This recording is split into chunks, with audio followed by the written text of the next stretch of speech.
Hello दोस्तों, welcome back to archaeological point. मैं सुन गुप्ता। इस वीडियो में बात करने वाला हूँ जो 18 जून को आपने एग्ज़ाम दिया था, 18 जून 2024, राइट। जो एग्ज़ाम आपका कैंसिल हो गया था, ये उसका सलूशन है। तो आपने जो है आप मिलाया होगा पहले से, मैं श्योर हूँ। एक बार आप फिर से मिला लीजिए, कहीं ना कहीं कुछ ना कुछ क्वेश्चन आपने गलत जरूर मिलाए होंगे, ठीक है। अगर आपको किसी भी क्वेश्चन का रेफरेंस चाहिए तो मुझे व्हाट्सअप कर लेना। जो पहला क्वेश्चन है वो है ब्राह्मी लिपि है। ब्राह्मी लिपि क्या है? ब्राह्मी लिपि अर्ध वर्णमाली है, इंग्लिश में कहेंगे सेमी अल्फ़ाबेटिक। ये जो आंसर होगा आपके पेपर में वो करेक्ट है। सेकंड नंबर क्वेश्चन है, किस एपिग्राफिस्ट ने उत्तर भारत में ब्राह्मी लिपि के विकास को 3 चरणों या इनके 3 अवस्थाओं की पहचान की है? किसने किया था? डी.सी. सरकार ने किया था। और ये क्वेश्चन मैंने शॉर्ट वीडियो मैंने बताए थे, अगर आप नोटिस किया होगा तो, ठीक है। क्वेश्चन नंबर थर्ड, अशोक के किस अभिलेख में बिच्छुओं एवं बिच्छुड़ियों के निष्कासन का उल्लेख है? तो आपको 2 ऑप्शन पता होगा, सांची और सारनाथ, बट 1 आप और ऐड कर लो, कौशाम्बी। कौशाम्बी, सांची और सारनाथ, तीनों में जो है कि हम लोग को इस मैटर का जिक्र मिलता है कि अगर कोई बिच्छू और बिच्छुड़ियाँ अगर संघ को भंग करने की कोशिश करें तो उनको सफ़ेद कपड़ा पहनाकर बाहर का रास्ता दिखा दिया जाए, ठीक है। क्वेश्चन नंबर 4, किस अभिलेख में प्राचीनतम कर से मतलब है टैक्स, ठीक है, और बुद्ध के जन्म, ठीक है, से संबंधित कौन सा अभिलेख है? तो ये आपका लुम्बिनी अभिलेख। अगर क्वेश्चन पूछता है कि लुम्बिनी अभिलेख में कितने लाइन्स है तो आपको बताना होगा 5 लाइन है, ठीक है। ये अभिलेख जो है 5 लाइन में मौजूद है, ठीक है, जहाँ पर कि अशोक अपने शासन के 20वें वर्ष यात्रा करता है। और क्या करता है? 20वें वर्ष यात्रा करता है। यहाँ पर एक स्तंभ गड़वाता है, इसको चारों तरफ से जो है घिरवाता है। ये काम जो है कौन करता है? अशोक करता है। और वेनसंग यहाँ पहुँचता है और दिखता है कि यहाँ पर ये जो अभिलेख है, ये जो पिलर है, उसके ऊपर एक घोड़ा हुआ करता था, ठीक है, जो कि बाद में टूटकर गिर गया था। ये पूरी कहानी है इस अभिलेख की।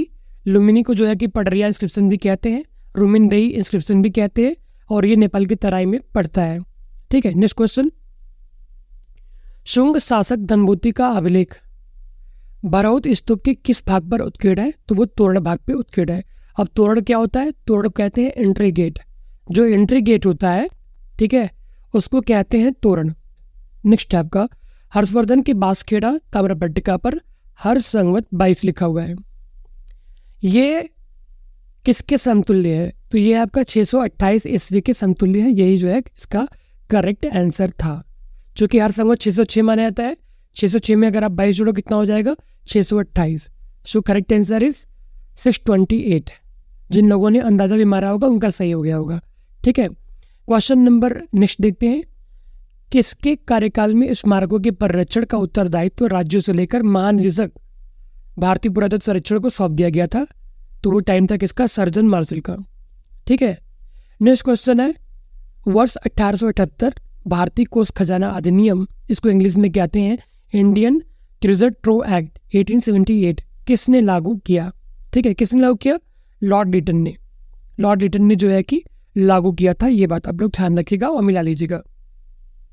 नेक्स्ट क्वेश्चन है, यह किसने कहा कि यह मेरा निर्णय करने के साथ साथ खुदाई करना एवं खोज करना, प्रतिलिपि बनाना, उसका अर्थ निकालना, संजोना और संरक्षित करने का भी कर्तव्य है?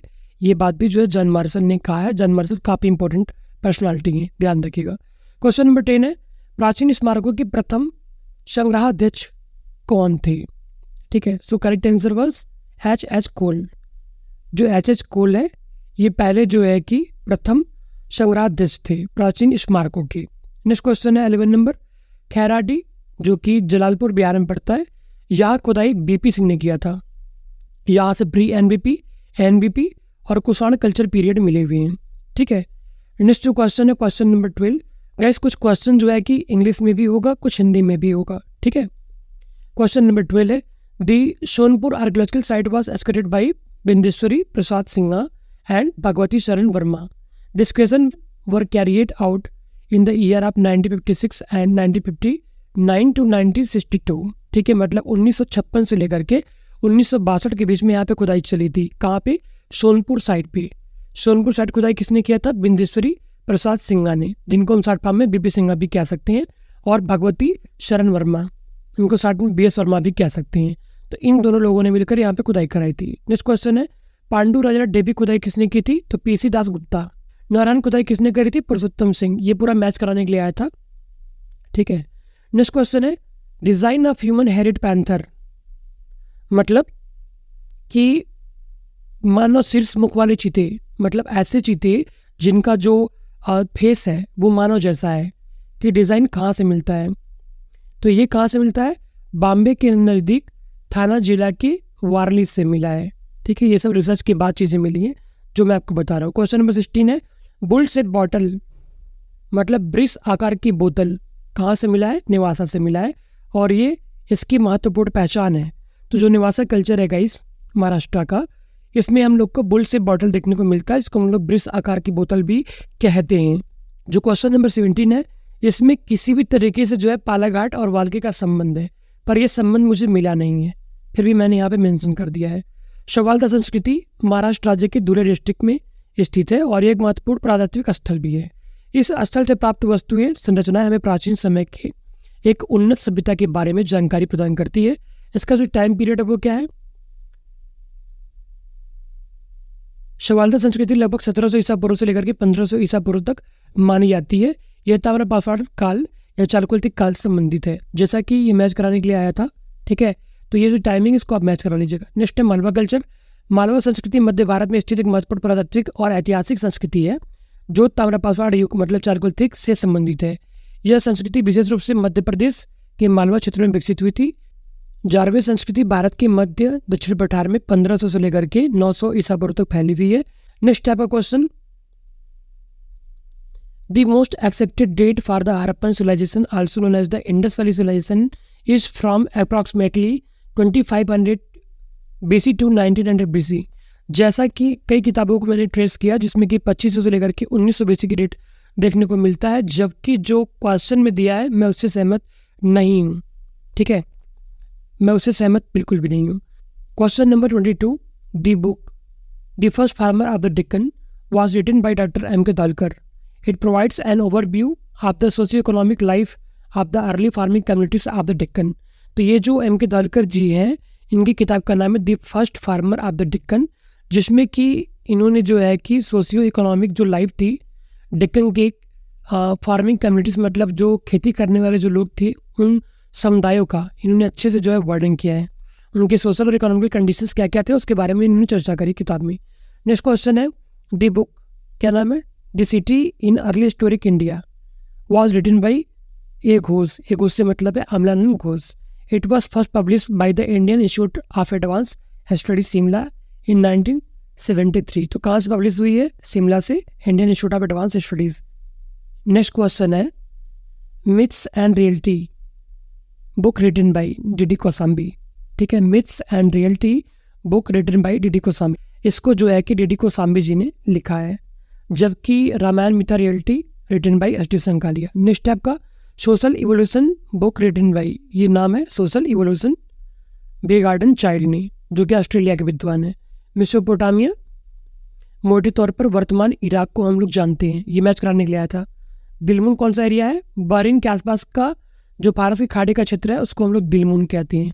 जो मगन है वो ओमान प्रायद्वीप माना जाता है। ठीक है, नेक्स्ट है मेलुआ किसे कहते हैं, तो जो मेलुआ है ये सिंध क्षेत्र को कहते हैं। सैपई इटावा उत्तर प्रदेश की खुदाई बीबीलाल जी ने किया था। सैपई जो कि इटावा में पड़ता है यूपी में, यहाँ पे खुदाई बीबीलाल जी ने किया था, कापर रोड साइट है।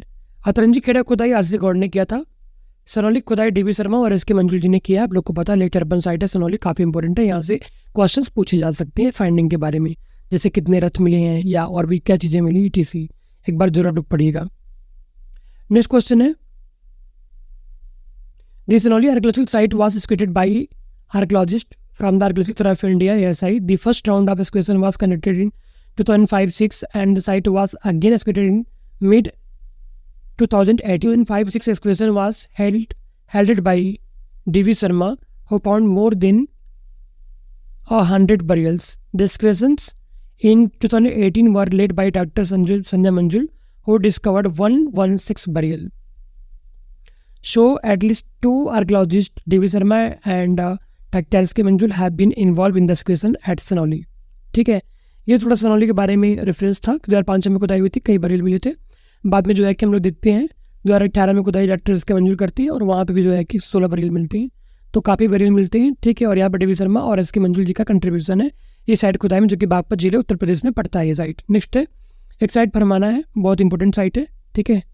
फरमाना कहाँ पे है? इसको फरमाना खास भी कहते हैं, जिसे कि दक्ष खेरा भी कहते हैं। उत्तरी भारतीय राज्य हरियाणा के रोहतक जिले के मेहम ब्लॉक में स्थित है। आकार इसका कितना है? 18.5 हेक्टेयर में फैला हुआ है। उत्खनन, इस स्थल का उत्खनन डेक्कन कॉलेज की तरफ से किसने किया था? वसंत सिंधु जी ने किया था, वसंत सिंधु जी ने। साझेदारी, तो इसमें कई लोग का भी कंट्रीब्यूशन, जैसे कि क्योटो के मानवता और प्रकृति के लिए अनुसंधान संस्थान ने दिया था। वहाँ के कुछ इंस्टीट्यूशन है जिन्होंने कि इसमें एक्सकर्शन में हेल्प किया था। आगे कुछ इंस्टीट्यूट है लाइक दयानंद सरस्वती रोहतक और डेक्कन कॉलेज, ठीक है, पुणे, ये सब शामिल है। साथ में ESI का भी इसमें कंट्रीब्यूशन है। ये बेसिकली जो है कि कब्र स्थली है, ठीक है। तो फरमाना की कब्र स्थली ने अब तक 70 दफन खोल दिए। इसका मतलब है कि 70 के आसपास बरियल हम लोग को यहाँ देखने को मिलते हैं। और ये परिपक्व हड़प्पा काल, मतलब कि मेच्योर अर्बन पीरियड का ये साइट है, ठीक है। यहाँ पर जो है कि वसंत सिंधु जी ने ये कहा है कि यहाँ के जो लोग हैं इनका जो है DNA एनालिसिस कराना है, तो उसमें वो आगे जो है कि कराएंगे। नेक्स्ट है आपका, ये जो है इंग्लिश में सारी चीज़ें लिखी हुई है। अगर आपको इंग्लिश में पढ़ना होगा इसके बारे में तो आप प्लीज़ पढ़ लीजिएगा, ठीक है। हम लोग आगे बढ़ते हैं। एक किताब, इसका नाम है क्वाइंस। क्या नाम है? क्वाइंस। ये किताब किसकी है? ये किताब PL गुप्ता जी की है, ठीक है। नेक्स्ट आपका इंडियन क्वाइनेस। इंडियन क्वाइनेस जो ये बुक है, ये हालांकि पूछा नहीं है पर मैंने यहाँ पे दे दिया है क्योंकि ये क्वेश्चन आप लोग के एग्जाम में आ सकता है। Indian coinage is a book that delves into the rich history of coins in India. It is written by Sainath Reddappa, ठीक है। तो जो साईनाथ रेड्डप्पा है, इन्होंने जो है कि इंडियन क्वाइनेस की किताब लिखा हुआ है, जो कि काफ़ी रिच है, ठीक है, हिस्ट्री पॉइंट ऑफ व्यू से कॉइन्स की। And provides a detail account of the evolution of Indian coins. तो जो भारतीय जो सिक्के हैं उनका विकास किस तरीके से होता है, ये सारी चीज़ हम लोग को इसमें देखने को मिलता है। नेक्स्ट 35 नंबर क्वेश्चन है, the coinage of ancient India किसकी है? ये किताब SR गोयल जी की है। नेक्स्ट है स्टडीज इन इंडियन क्वाइंस। ये किसकी बुक है? DC सरकार जी की है। यहाँ पे आपको रट्टा मारना, कोई ज़रा ऑप्शन नहीं है। नेक्स्ट है 37 नंबर, समुद्रगुप्ता के अभिलेख में ये नाम मिलते हैं। कौन कौन से नाम मिलते हैं? दक्षिण राजाओं के परिप्रेक्ष्य में, मतलब जो साउथ इंडियन जो राजा से जिनको कि समुद्रगुप्त हराता है, ये उनके नाम है। तो इसको आप एक बार रह के ध्यान से पढ़ लीजिए और ध्यान में रखिएगा। जैसे महेंद्र है तो कौशल के हैं, जो कि उड़ीसा में पड़ता है। ब्यागराज है महाकांता सेंट्रल इंडिया। मंटरास केरला के हैं, और केरला ये वाला केरला नहीं, ये सोनपुर मध्य प्रदेश में पड़ता है, वो वाला केरला है। महेंद्र बिष्टपुर का गोदावरी के पास में पड़ते हैं। स्वामी दत्त है कोंटूर गंजाम डिस्ट्रिक्ट उड़ीसा। दामना है हिरंडपाला नियर विशाखापट्टनम आंध्र प्रदेश। विष्णुगुप्ता कांची के हैं। नीलराज कहाँ के हैं? गोदावरी एरिया के हैं, ठीक है, जिसे कि अवमुक्त भी कहते हैं। हस्ती वर्मा है वेंगी के हैं, जो कि तमिलनाडु में पड़ता है, नेल्लोर जिले में। उग्रसेन कहाँ के हैं? उग्रसेन जो है कि तमिलनाडु के नेल्लोर जिले में पड़ता है, पालक्का नाम है जगह का, वहाँ के ये थे। नेक्स्ट आपका कुबेरा, ये कहाँ के? विशाखापट्टनम आंध्र प्रदेश के हैं। इसके बाद है धनंजय, तो ये कुस्तलपुर के हैं, जो कि नॉर्थ एरकाड डिस्ट्रिक्ट तमिलनाडु में पड़ता है। तो ये सारे जो नाम थे साउथ इंडियन, जिसे कि हम लोग दक्षिणापथ के जो है कि शासक कहते हैं, जिसको कि समुद्रगुप्त ने हराया था, ठीक है, जैसा कि हमें इन्फॉर्मेशन प्राप्त मिलता है। यह है लियोटॉली का वो फुट इम्प्रेशन, मतलब जहाँ से पैरों के निशान मिले थे, ठीक है। इसके बारे में थोड़ा जान ली। जो लाइटोली साइट है, यह एक प्रागैतिहासिक स्थल है जो तंजानिया में है। लाइटोली पद चिन्ह, मतलब यह पैरों के जो निशान मिले हैं, ओल्डवाई गार से लगभग 45 किलोमीटर दूर पे स्थित है। खोज की बात कर लेते हैं, तो यहाँ पे जो खोज है 1935 में पश्चिमी विज्ञान द्वारा पहचाना गया था। मतलब जो पश्चिमी जो विद्वान थे उन लोगों ने इसको आइडेंटिफाई किया था, विज्ञान ने, उन्हें विद्वान होना चाहिए था, ठीक है, उन लोगों ने इसको आइडेंटिफाई किया था। इस स्थान पर पदचिन्हों की खोज पुरातत्वविद मैरी लिकी और उनकी टीम ने किया था। किसने किया था? मैरी लिकी एंड उसकी टीम ने किया था। कब? 1976 में, और 1978 में इसकी खुदाई की गई थी, ठीक है। नेक्स्ट है इसका इंपॉर्टेंस क्या है, महत्व क्या है? तो महत्व यह है कि लाइटोली अपने होमनिन पद चिन्हों के लिए प्रसिद्ध है। मतलब यहाँ पे एक मानव हुआ करता था, जैसे हुआ करता था या हुआ करती थी, आप कह लो, ऑस्ट्रोपिथेकस अफ्रेंसिस, ठीक है।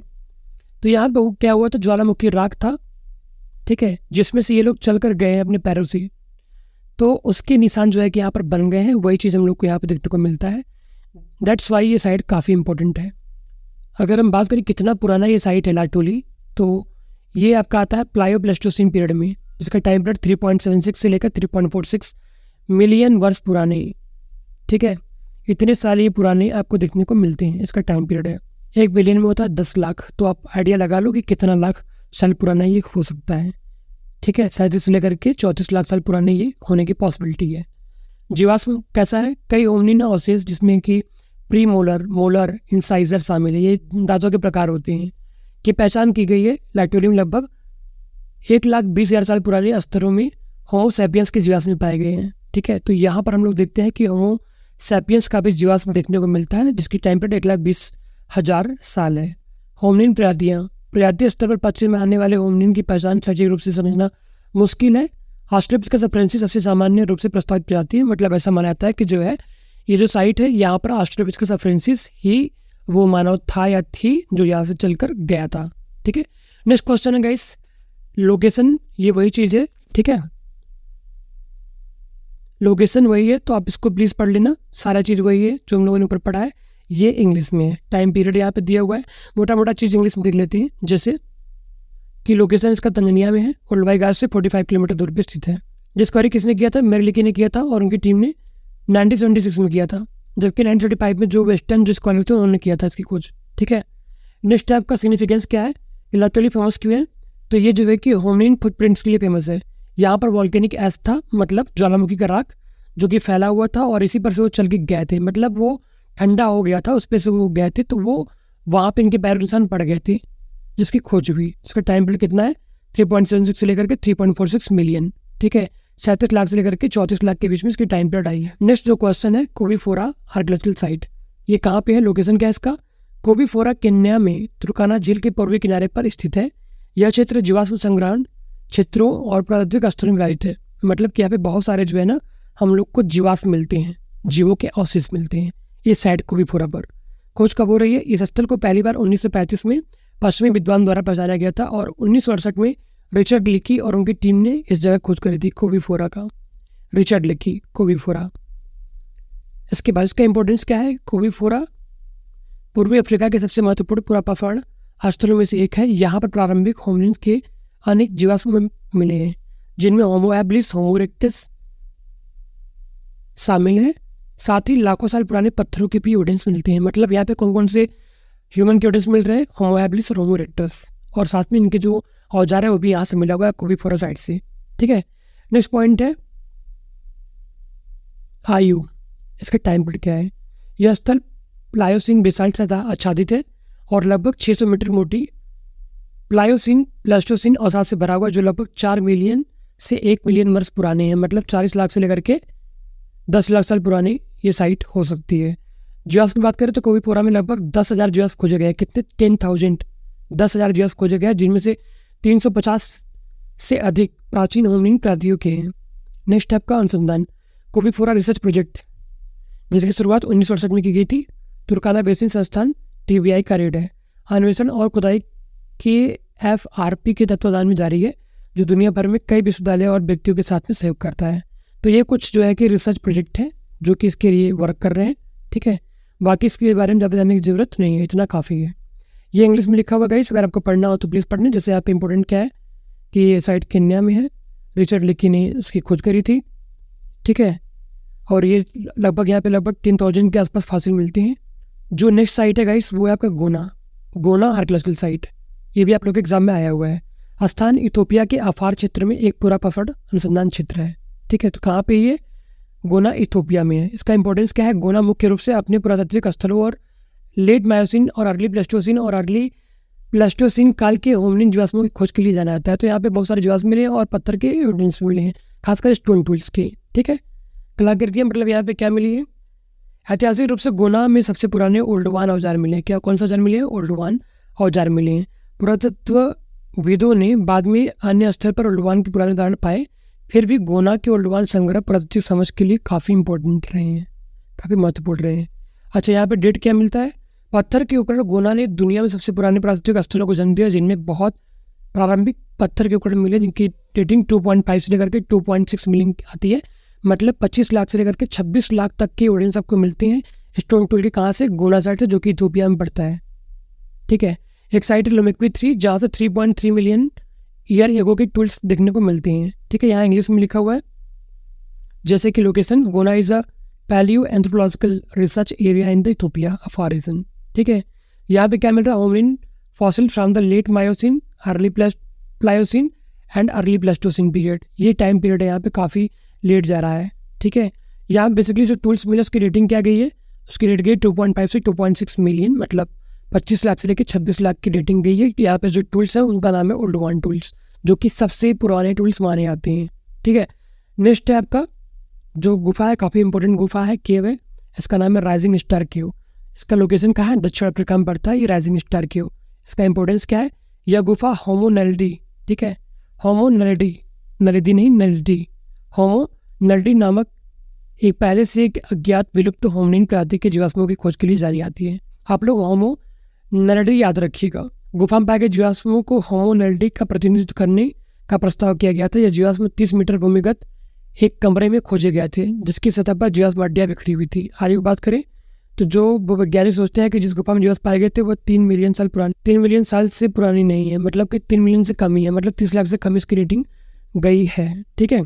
यहाँ पे हम देखें तो ये इंग्लिश में लिखा हुआ है राइजिंग स्टार केव के बारे में, अगर आप पढ़ना चाहें। Location the rising star cave in the South Africa. Significance का इंपॉर्टेंस क्या है, the cave is known for the discovery the fossil of previously no unknown extinct species of hominin named homo naledi. यहाँ पे clear cut name है, ठीक है, कि होमो नलिडी जो है इसी नाम से जाना जाता था, उसके बारे में लोग अनजान थे। पहली बार हमको यहीं से मिलता है द राइजिंग स्टार केव से, साउथ अफ्रीका में, ठीक है। फॉसिल की बात करें तो fossil found in the cave were proposed to represent homo naledi. The fossil were discovered in a room 30 meter underground, the surface of which was littered with fossil bones, मतलब सब फैला हुआ था वहाँ पे फॉसिल बोन्स, ठीक है। ये इसके बाद कर geologist think that the cave in which the fossil were discovered is know older than 3 million year. 30 lakh से ज़्यादा जो है प्राचीन नहीं हो सकता है साइट जहाँ पर कि हम लोग को होमो नलिडी देखने को मिलता है। मैच कराने के लिए आया था, हो सकता है आपसे डायरेक्टली पूछ दे कि होमो नलिडी कहाँ से मिला है, ठीक है, किस गुफा से मिला है, 3-4 गुफाओं का नाम दे सकता है, ठीक है। तो आपको याद रखना बहुत जरूरी है। आपसे लोकेशन पूछा गया है कि जो लोकेशन है साइट जैसे मथुरा है, हिरन है, इन लोग का सीक्वेंस लगाइए नॉर्थ टू साउथ, ठीक है। क्या पूछा है इसमें, नॉर्थ टू साउथ पूछा है, ठीक है। तो पहले क्या आएगा आपका, मथुरा आएगा, ठीक है, नंबर 1 मथुरा, फिर हिरन आएगा, इसके बाद फिर विस्सा आएगा, ठीक है, और फिर आपका उज्जैन आएगा। मैंने यहाँ पे जो है कि लैटिट्यूड भी मेंशन कर दिया है, ठीक है, जिससे कि क्लियर कट रहेगा। इसके बाद और भी साइड दिया गया था, उसको भी नॉर्थ साउथ करना था, जिसमें नासिक, कानेरी, कोंडाने और भांजा, ये सीक्वेंस सही माना जाएगा। हो सकता है कि कुछ ऑप्शन आपके एग्जाम मतलब पेपर में ना हो, ऐसा भी पॉसिबल है, ठीक है। तो अपने हिसाब से आप लोग चेकआउट करिएगा। हैवोर इंस्क्रिप्शन जिसका टाइम पीरियड कितना है 634 AD 634 AD, जिसमें कि जयसिंह बल्लभ, रणराग, पुलकेशिन फर्स्ट और मंगलेश, इस तरह से सीक्वेंस हम लोग देखने मिलता है राजाओं का हैवोर अभिलेख में, जो कि कर्नाटक के बीजापुर जिले में पड़ता है। मेघुती टेम्पल है जो कि एक जैन टेम्पल है, और उसमें जो है कि हम लोग को देखने को मिलता है हैवोर इंस्क्रिप्शन, ठीक है, जिसको रवि कीर्ति ने लिखवाया था पुलकेशिन सेकेंड के कहने पर। क्लियर है। नेक्स्ट है 45 नंबर, क्रोनोलॉजी ऑफ DGSI। तो क्रोनोलॉजी से पूछा गया था, जिसमें कि HR ग्रीव्स है, ठीक है, दयाराम साहनी है, फिर इसके बाद J. ब्लैंकिस्टन आएंगे, बाद में केन दीक्षित आएंगे। तो ये जो है सीक्वेंस करेक्ट था, आप लोग मैच करा लीजिएगा। पहले HR ग्रीव्स, फिर दयाराम साहनी, फिर J. ब्लैंकिस्टन, फिर केन दीक्षित लास्ट में आएंगे। गाइस यहाँ पर मैंने ये सारा चीज़ दिया हुआ है, तो इसको आप लोग प्लीज़ मैच करा लेना टाइम पीरियड के हिसाब से, ठीक है। कौन अर्ली है कौन लेट है मैंने यहाँ पे दिया हुआ है, इसके बारे में आप लोग पढ़ लीजिएगा, ठीक है। यहाँ इंग्लिश में दिया हुआ है, इंग्लिश में भी आप चाहें तो चीज़ों को देख सकते हैं। नेक्स्ट क्वेश्चन है, नत्ता मलाई का जो शिव मंदिर है ये 9वीं सेंचुरी का माना जाता है और विजयालय के समय का बना है, जबकि जो कोरलनाथ मंदिर है ये तमिलनाडु के तिरुचि जिले में स्थित है, जो कि 9वीं सेंचुरी का है और चोल डायनेस्टी के टाइम में बनाया गया है, ठीक है। यह दक्षिण भारतीय मंदिर वास्तुकला का एक आदर्श उदाहरण है, और इसमें जो देवता है उनका नाम है रंगनाथ। कभी कभी आपसे डायरेक्ट पूछता है कि ये मंदिर में जो है कि कौन से देवता जो है मौजूद हैं, ठीक है। जैसे कि इस बार पूछा हुआ है कि जो भीतरी स्तंभ अभिलेख है उसमें कौन से देवता का नाम मेंशन है, तो ऐसे पूछा जा सकता है डायरेक्ट। मंदिर की विमान डिज़ाइन नागर शैली की तरह है, ठीक है। अनंतपुर का जो अगस्त्येश्वर मंदिर है 10वीं सेंचुरी में बनाया गया है, शम्यन महादेवी ने बनवाया था, जिन्होंने अपने पति गठरादित्य और अपने पुत्र उत्तम प्रथम के राज्यकाल में मंदिर स्थापत्य को संरक्षण प्रदान किया था। ठीक है, तो अनंतपुर का अगस्त्येश्वर मंदिर 10th सेंचुरी में सेम्यन महादेव ने बनवाया था। ये भी क्वेश्चन काफी इंपॉर्टेंट है। ठीक है, नेक्स्ट है आपका बृहदेश्वर मंदिर।